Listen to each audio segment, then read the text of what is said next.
By the grace of my Father, Yadhi Wahi, blessed by my brother the Christ, and with a lot of help from the Holy Ghost, I'd like to welcome you to a segment I will refer to as Sins of the Father. I've understood, if you go back and you look at You're Not a Mistake, go back to You're Not Broken, I start to touch on the things that we understood as sin in the Bible, but I come from a different angle on it. I'm irritated that people say, "Well, you can't come to our church because you're sinful." Not directed at me, but at other people. How do you know what God is or does? How can you know the Lord if you're not exposed to Him? That's why people go to church, to mingle with people that think pretty much the same as they do, or try to figure it out. I mean, the world is everybody trying to figure out what's going on.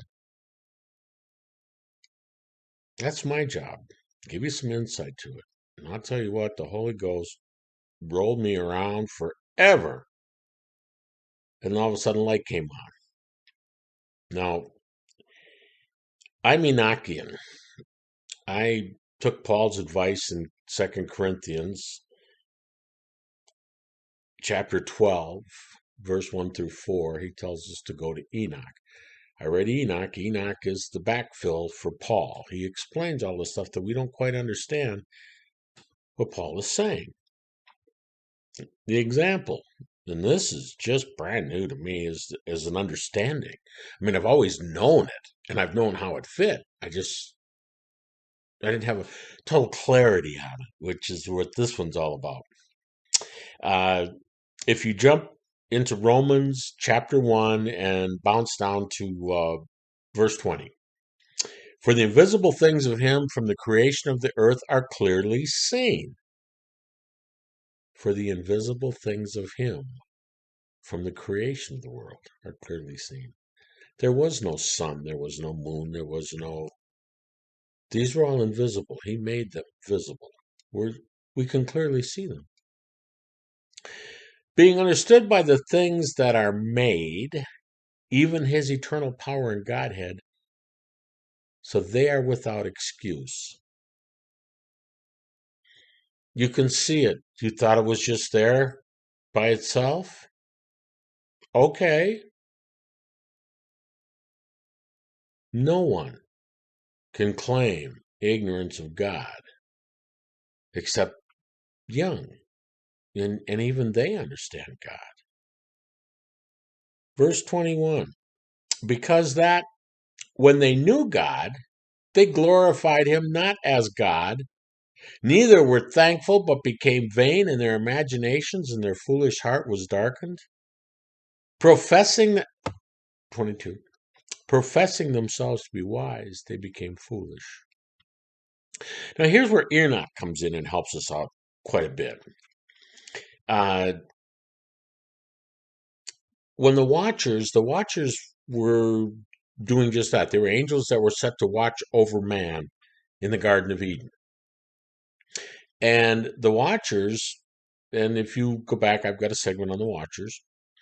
They infiltrated, they did things they weren't accordingly supposed to do. But if you understand that we're here to be a growth, to become the fruit of the harvest, they are the fertilizer.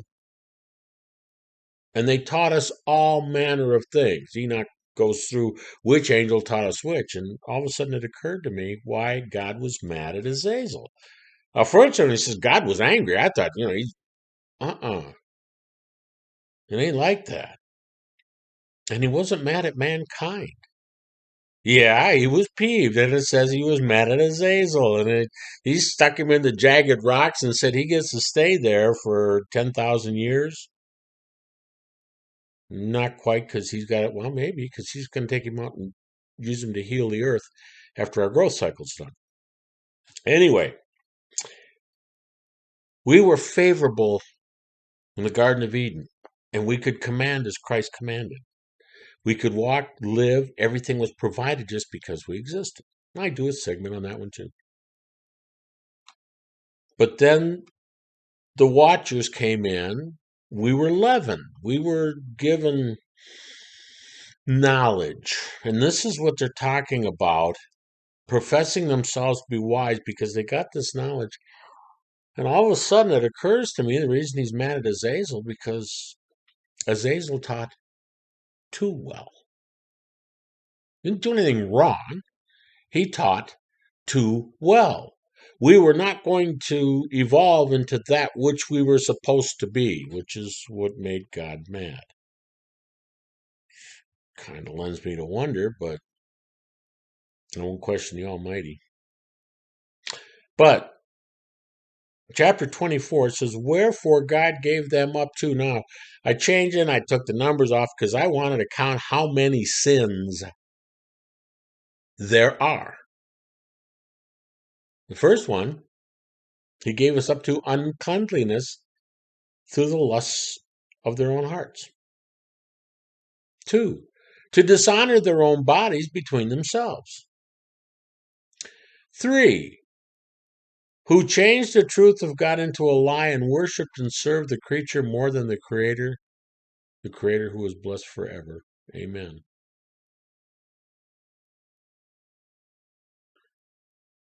4, for this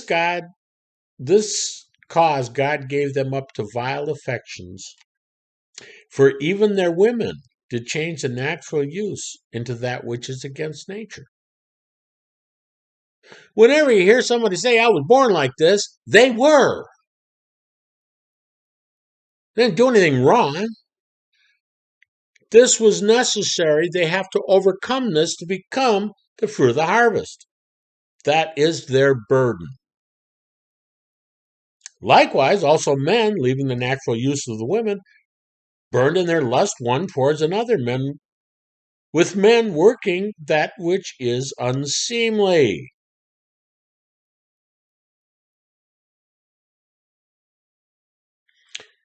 God did that. Next time you hear a preacher saying it ain't natural, yes, it is. Paul said so. Now, maybe you don't believe Paul. I do. Paul said God did this.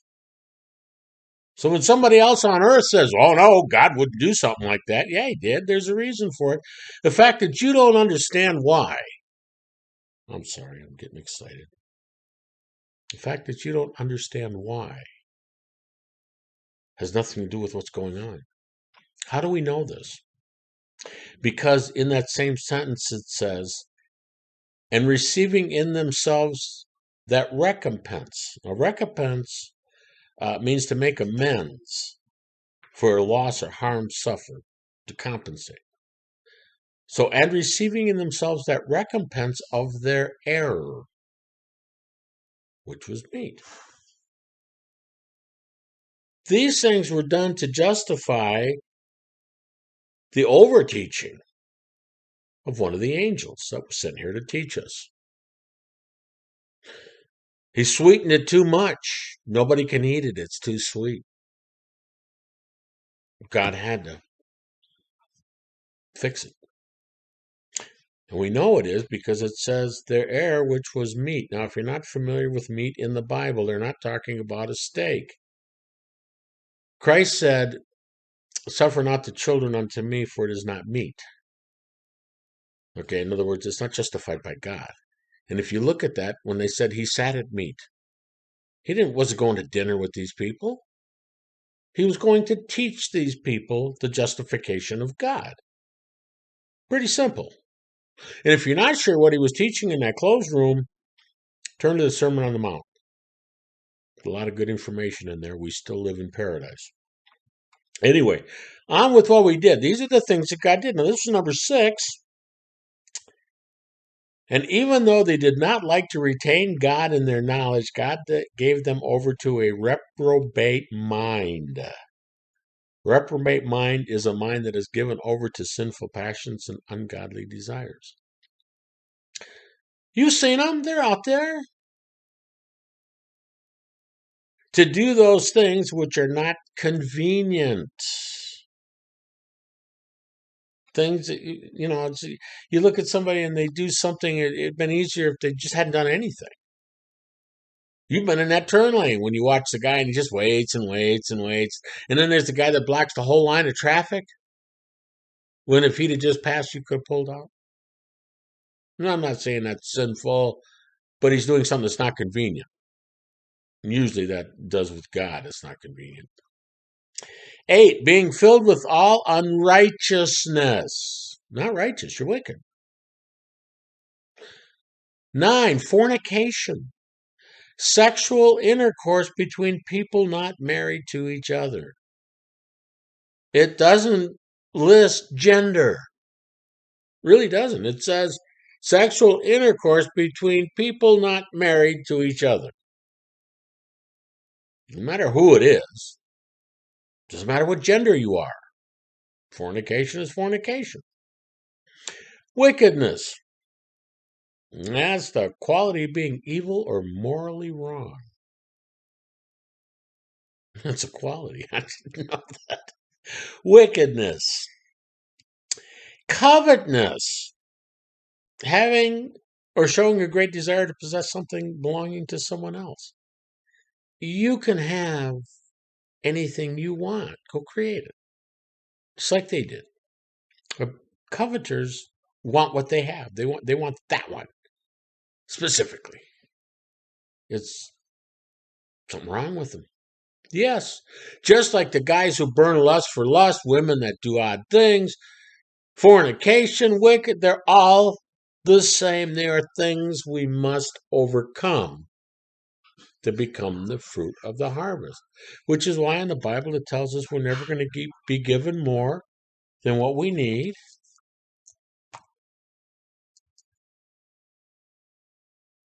And we're never going to suffer more than we can handle.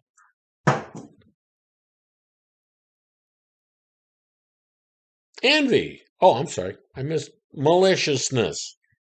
Characterized by malice, intending to do harm. 13. Envy. A feeling of discontent, resentful longing aroused by someone else's possessions, qualities, or luck. Murder. The unlawful, premeditated killing of one human being by another. Debate. Debate's a process involving formal discourse on a particular topic. It's usually when you're trying to be a pain. Deceit. The action or practice of deceiving someone by concealing or misrepresenting the truth. Malignity. Evil in nature or affect, you're malevolent. Whisperers. People that talk specifically, they're rumor mongers. People that talk behind your back. And backbiters. They talk maliciously about someone who's not present. Well, that's 19. 20, haters of God. Self-explanatory. Despiteful. These people are malicious. Proud. Well, this one hides really well. That's a feeling of deep pleasure, satisfaction, result of one's own achievement or qualities. Boasters. Talk with excessive pride, self-satisfaction about one's achievements, possessions, or abilities. I'm the greatest. Inventors of evil things. Inventors of evil things are originators of wicked, immoral, sinful lifestyles in direct opposition to God's word. Disobedient to parents. Now, you wouldn't necessarily lump that in with murder.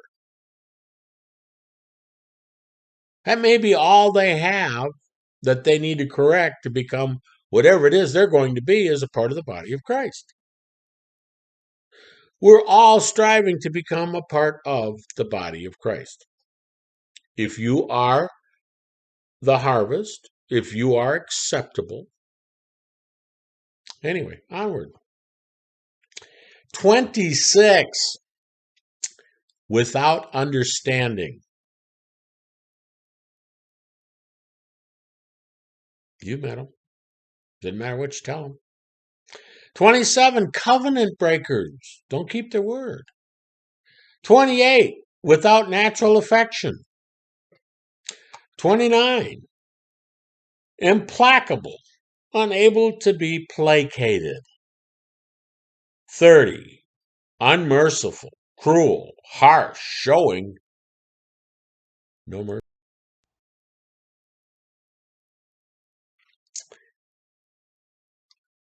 Who knowing, now this is verse 32. We've just gone through all of the sins.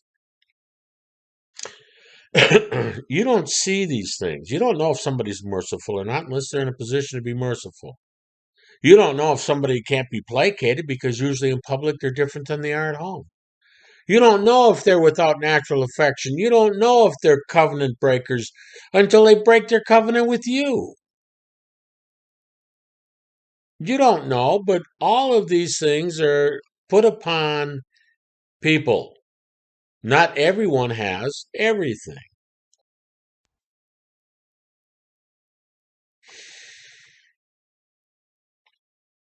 In verse 32 it says, who knowing the judgment of God, that they which commit such things are worthy of death, not only do the same, but have pleasure in them that do. Who knowing the judgment of God, that they which commit such things are worthy of death. They know it. And that's the thing.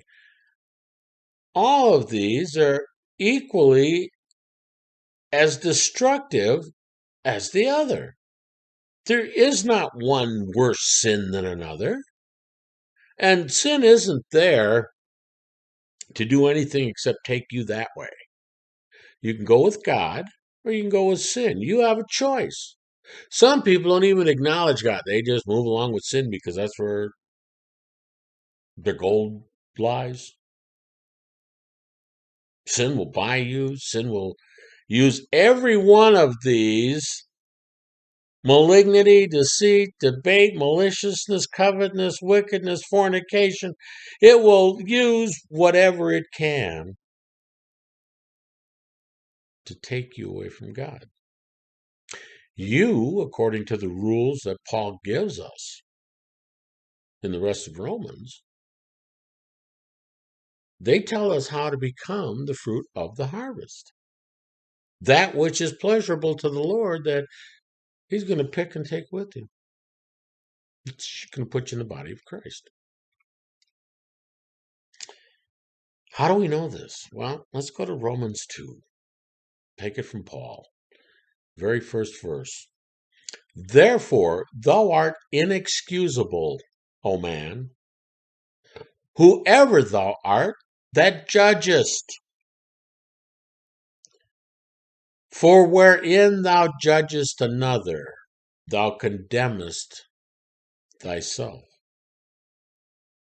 For thou that judgest does the same things. Now, I thought maybe that meant that, if you were saying, oh, that guy's like that, that meant maybe you were, but no. It says, does the same things. Out of the 30, you might have one, you might have 100 that you have to overcome. Well, 30. I'm sure there's variations of them. When I look at the first two, they seem like they can really, the uncleanness, lust of our own hearts, it's that can pervert all the rest of them. But the point being, these were given to us by the Father to help us grow. We have to overcome these. This is that thing that chases us down the street that makes us go faster. These are the things that help us to become more than what we are. These are the things that help us to become the fruit of the harvest. Look up the fruit of the harvest. It's in there. I had all kinds of stuff in here. The harvest videos are all just the readings, but it's NIV. I'll be doing them again on MWalk 2. But just so you know, God gave us these. Don't tell somebody else that they're wrong, that they couldn't possibly have been born that way. You don't know who they are. Paul tells us that. You don't know what that part's going to be. We're a part shop. What are you growing up to be? We don't have a clue. We're lucky we understand the planet we're on, and we don't understand that very well.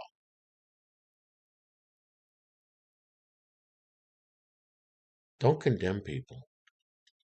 Figure out how to become clean within yourself. Figure out how to become the fruit of the harvest. And walk.